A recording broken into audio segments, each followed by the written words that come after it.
Welcome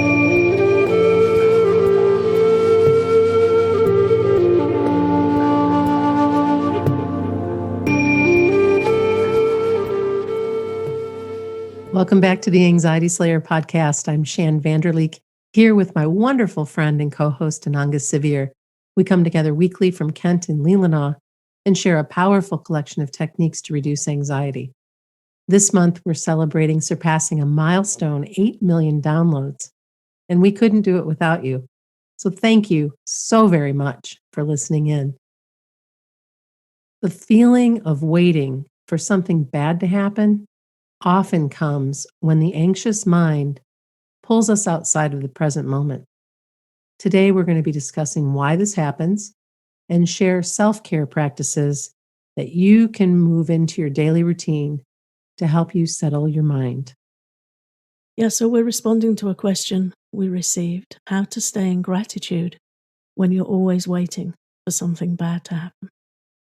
And that's a really good question. And we have some ideas around that because it's not the first time we've received it, and you are not alone in being in that place waiting for the other shoe to drop or waiting for something bad to happen. The good news is there are things that you can practice, that you can start to do that will make that dissipate.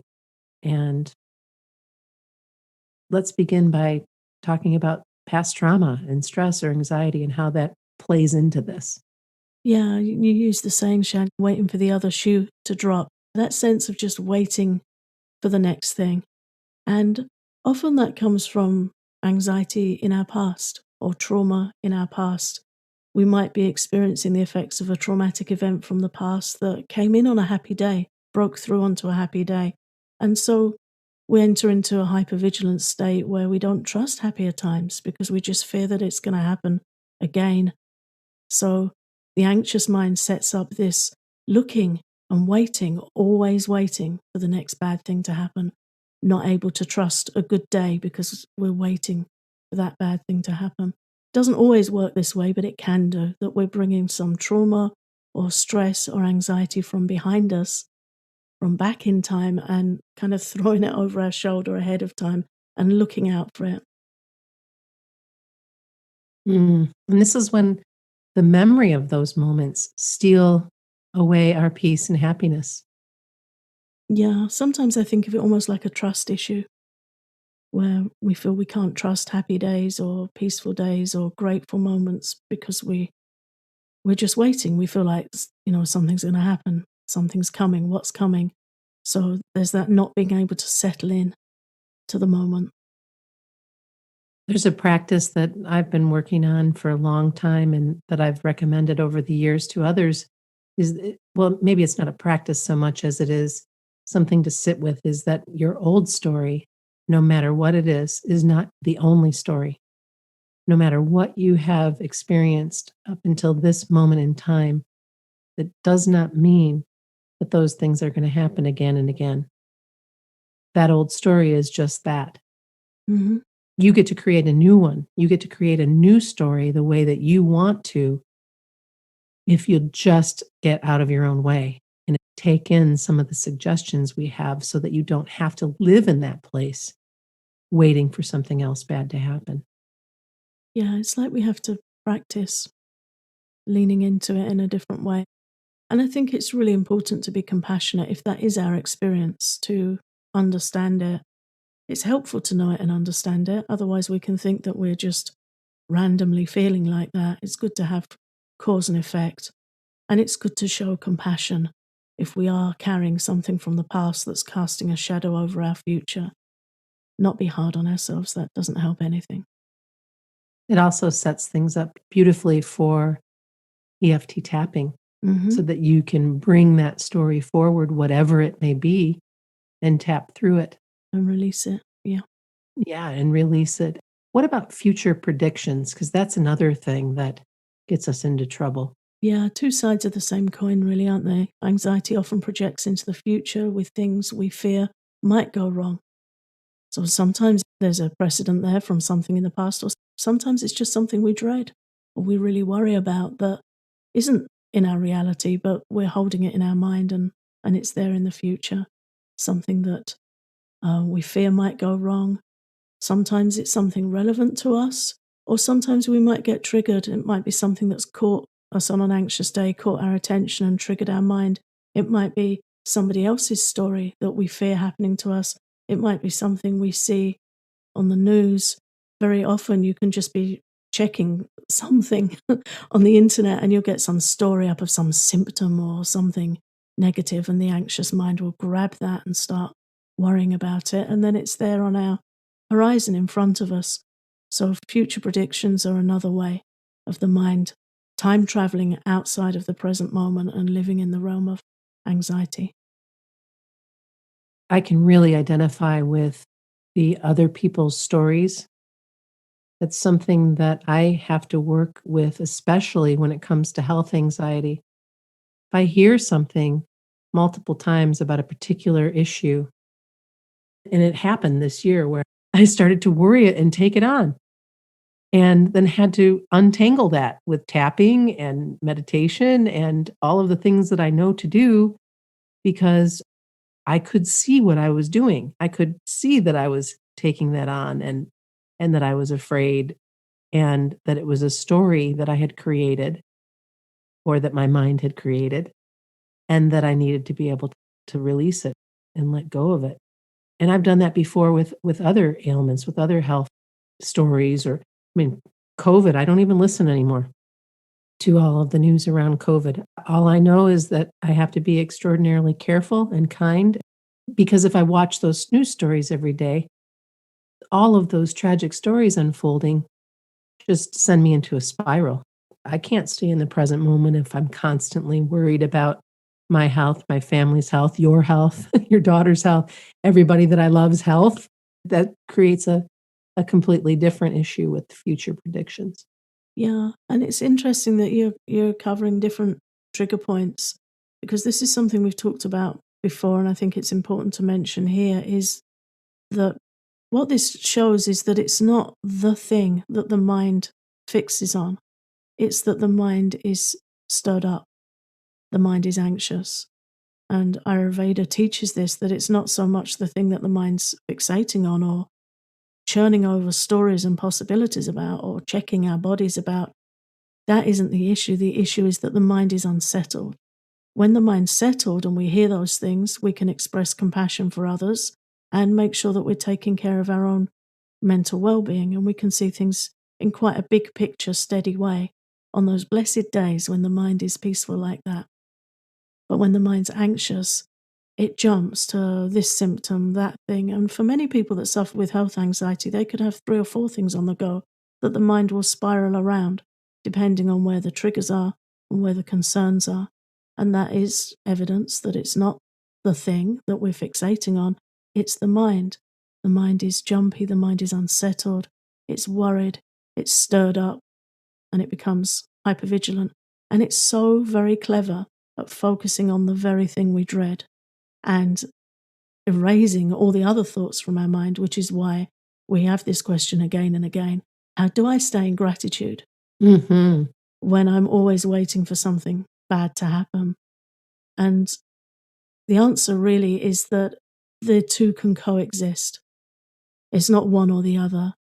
We can experience joy in grief. We can experience hope in suffering. We can experience gratitude in suffering. There are grateful moments in, as we were talking about a few minutes ago together, Shan, you and I were having that discussion, that there are grateful moments to be found in the midst of the greatest calamities and the most challenging times in our life. We've found gratitudes. In Eastern psychology, there's a very mixed and broad palette where these emotions can coexist. And there isn't an expectation that we should always be happy or peaceful. It's this mixed palette of life. And I think that's, for me, been a very helpful teaching, that we can experience sweetness and joy and gratitude even when things are rough or even when we are worried. There can be that coexistence, not that there's one or the other. Many months ago, you started a regular practice of saying, "Today my needs are met and I am grateful." Yeah. You shared that with me in conversation. I don't know if we shared it here on the podcast or not, but that made such an impression on me and does to this day, that no matter what I might be challenged with, whether whether my mind is a bit out of balance or whether it's just something happening in life, paying our bills and doing our best to stay healthy and all of the things, right? All of the bits that make us human. When I can think about today, my needs are met and I'm grateful. There's just so much power and beauty there and so much truth there. Yeah. And as my friend, you know that arose during a really challenging time for me where there was a lot of uncertainty. It was helpful. Mhm. It's just too easy for the mind to try and break off the leash and run ahead and look for all the things that could go wrong, all the things that might go wrong, all the things that we dread going wrong. And the second we see that, that dread becomes embodied. It goes into our body, it goes into our tissues, and then we've got stress hormones coursing around our veins, affecting our health, affecting our mental well-being, and often we're just sitting in a chair or laying in bed.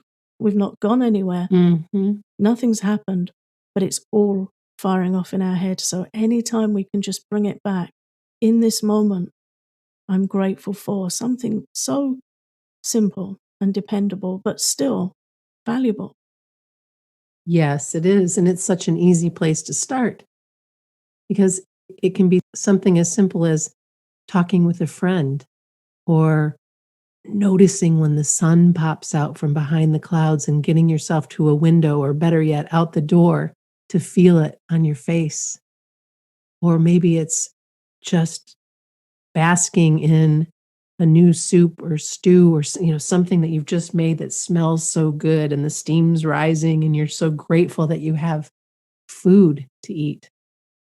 Or that bath that I run almost every single night with my hot salt and just being able to sink in and give thanks that I have clean, hot water to bathe in. These simple needs that we can give gratitude for, if you start to line them up, you realize very, very quickly that there's more to stay in gratitude for than anything else you could anticipate going sideways. Absolutely. And gratitude is a natural antidote to anxiety. It actually helps rein anxiety in. And it's completely understandable that on those difficult days when the mind is running ahead, we have to take conscious action to stop it. We're suffering and the mind is out of control. It's a state the mind gets in. But if we can just bring it back to the most simple appreciation, like clean water, to take a hot shower in the morning, not something to be taken for granted, something to really appreciate. And it just changes our chemistry and changes our mental state when we consistently do it. Not artificially, not making a thing of it, just those little moments where we can just say, oh, I really appreciate this. I'm really thankful for this. Yeah, the gifts in the moment. Let's dig a little bit deeper into the unsettled mind for a better understanding of what's going on and how we can continue to practice gratitude and the other remedies and ideas that we have to help stay there. This kind of anxiety, when we feel that we're waiting for something bad to happen, really it's a kind of anticipatory anxiety. And Ayurveda teaches that this is caused by an unsettled mind, a mind that's stirred up and it anticipates something bad happening rather than being able to rest and let time unfold and meet events where they are. That's what the steady mind can do. It will just wait and see. I've appreciated elders in my life that would just say, we'll wait and see. Or somebody will say, we'll meet it where it is. And I think, oh, that's such a good consciousness, such a good mind that isn't projecting fear into the future and is content to wait and see. That's the steady mind. So anxiety is increased by uncertainty.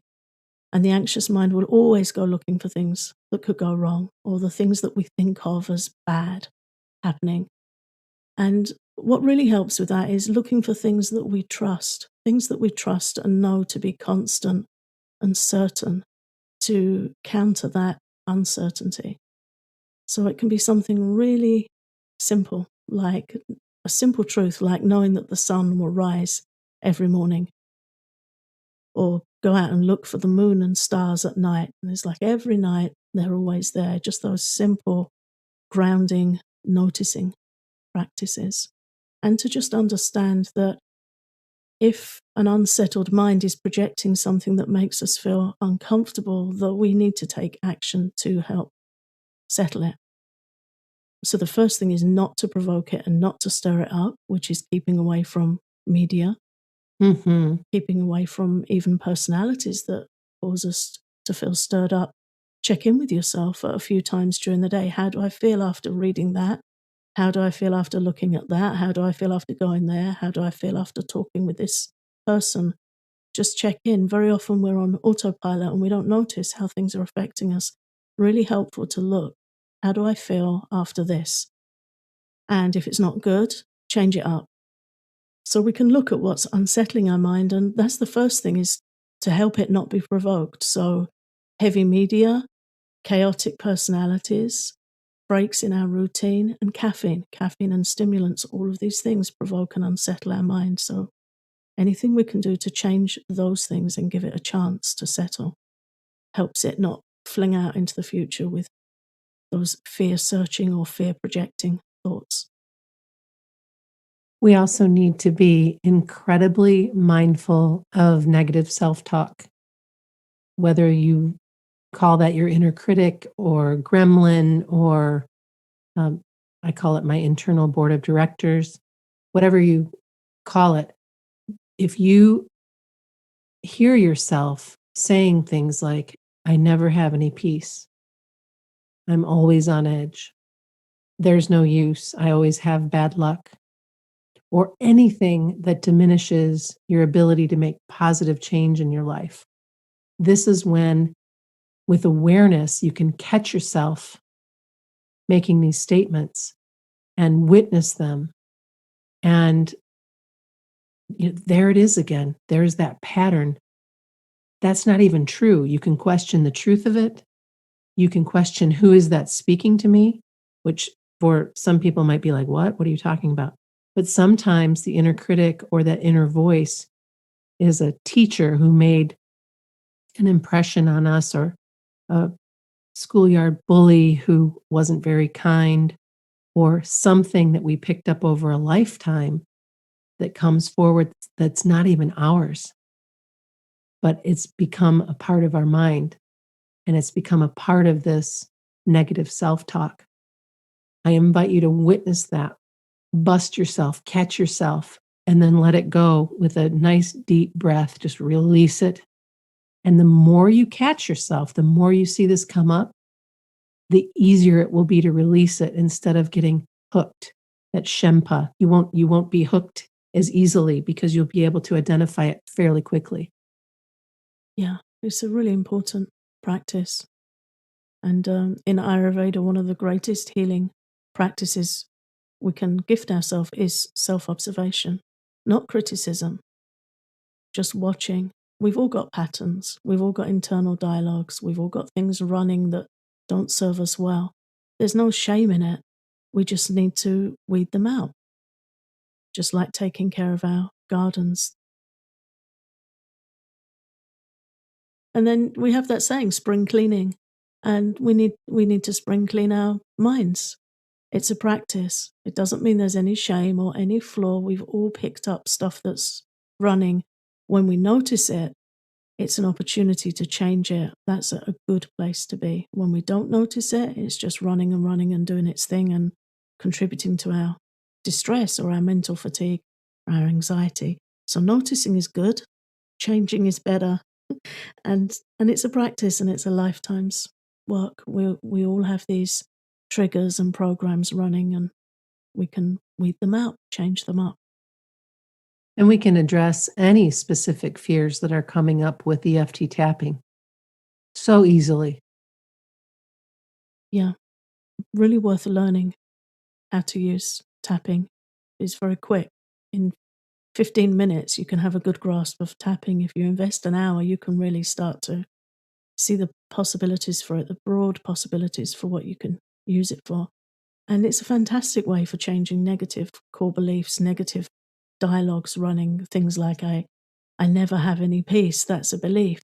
And if we feel like that, we're not going to have peace because it becomes a stuck belief, but you can change it with tapping. And then you feel more resourceful and you start looking for areas where you might have peace or where you can build more peace.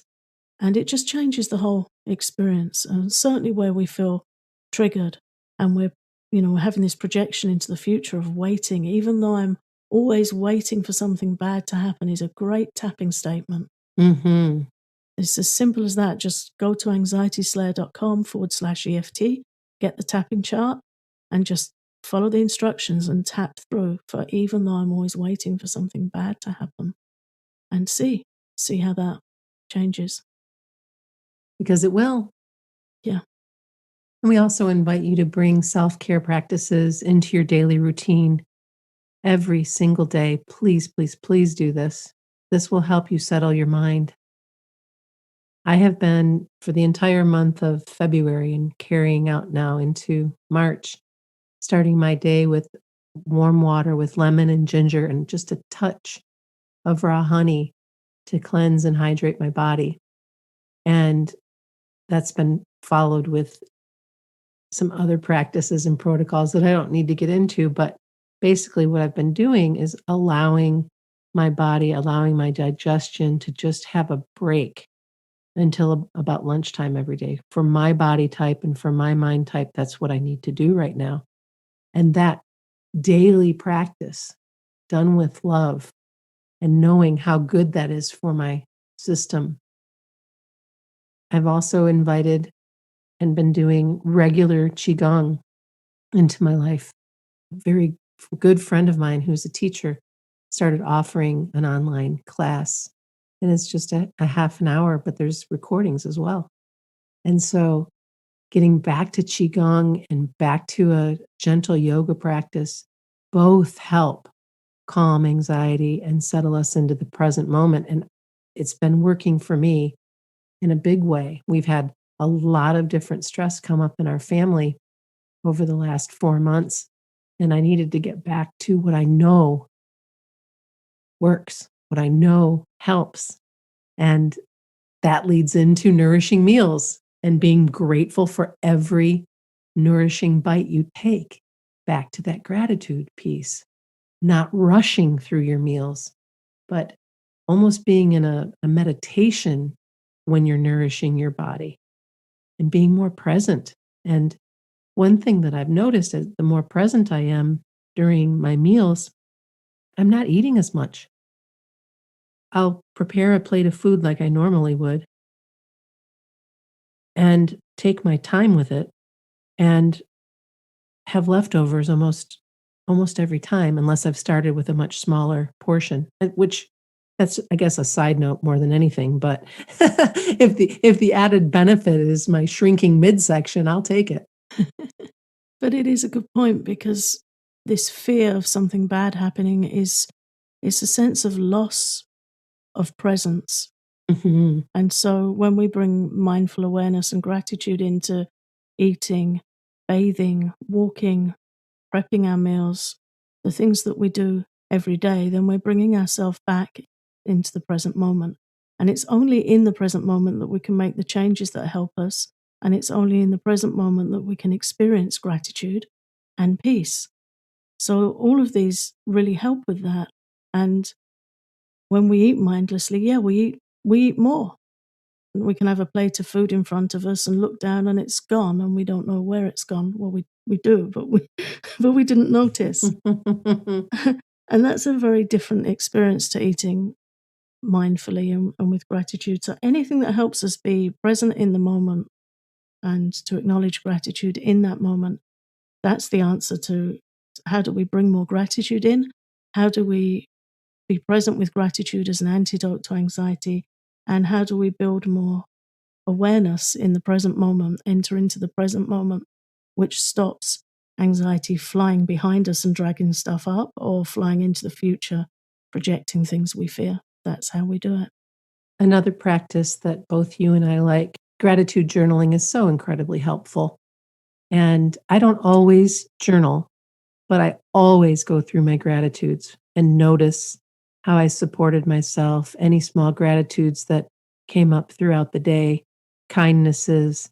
And then I also do have a journal as well that I will add to, and just writing something down, and then being able to go back and flip through and see all of these different areas in my life that gratitude has been a part of my day, has been a part of my world.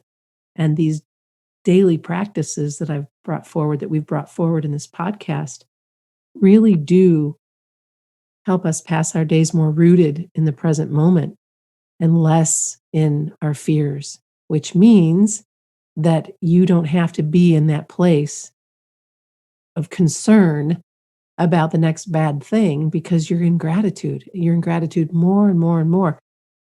One of my very favorite affirmations when I first wake up each day and before I go to bed is, all of life comes to me with ease, joy, and glory.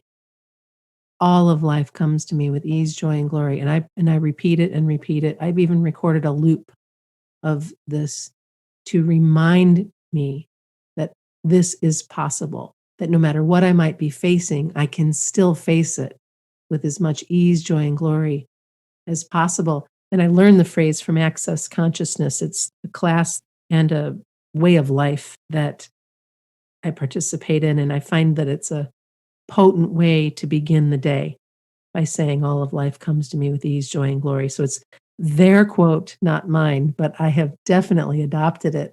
And it's puts a smile on my face, helps me remember. I have it on a sticky note. I have it on a chalkboard. My husband and I will sometimes have a conversation, and I'll be silly about it and say, all of life comes to us with ease, joy, and glory, when we're facing some big decisions and choices and things that might make us feel like we could go to that place of, uh-oh, what's coming next? We stay in gratitude. We stay in ease, joy, and glory.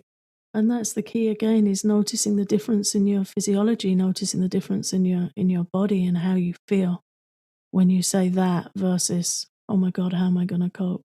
Yeah, my life sucks. Yeah, what am I going to do if this happens? Right? I just don't know how I'm going to cope. My sister-in-law is cool in such times, and she always reminds me, don't just have a plan A and a plan B.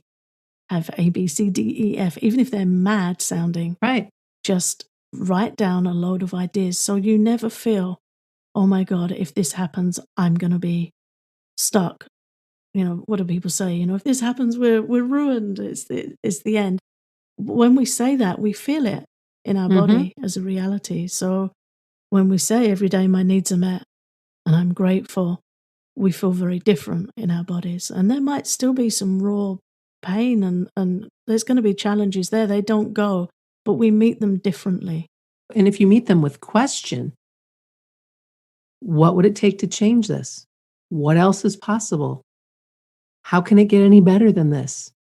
These are the things that if we can teach ourselves to go there, to be in question, oh man, it just makes such a big difference. Yeah, because anxiety will have you think that what you fear is a fact. It's like it etched in a stone tablet. And as we've said before, most of what we fear is false evidence appearing real. We believe the story, we believe the propaganda, and we suffer. But it doesn't mean it's real, doesn't mean it's going to happen. It just means that our mind is unsettled, and that's where it's going. But it's all workable with. It can all be supported. It is. And you can stay in gratitude. It just takes some practice. Thank you so much for listening to Anxiety Slayer. We are incredibly grateful that you come back week after week. Thank you for your emails. Thank you for your kindness. And thank you for helping us with a milestone 8 million downloads. We are very excited and can't wait to bring 1 million more. If you love our podcast, please consider exploring our Patreon for loads of Anxiety Slayer extras for calming anxiety, including exclusive posts, guided meditations, tapping sessions, popular episodes from our archives, and behind-the-scenes conversations. You can learn more at patreon.com/ Anxiety Slayer.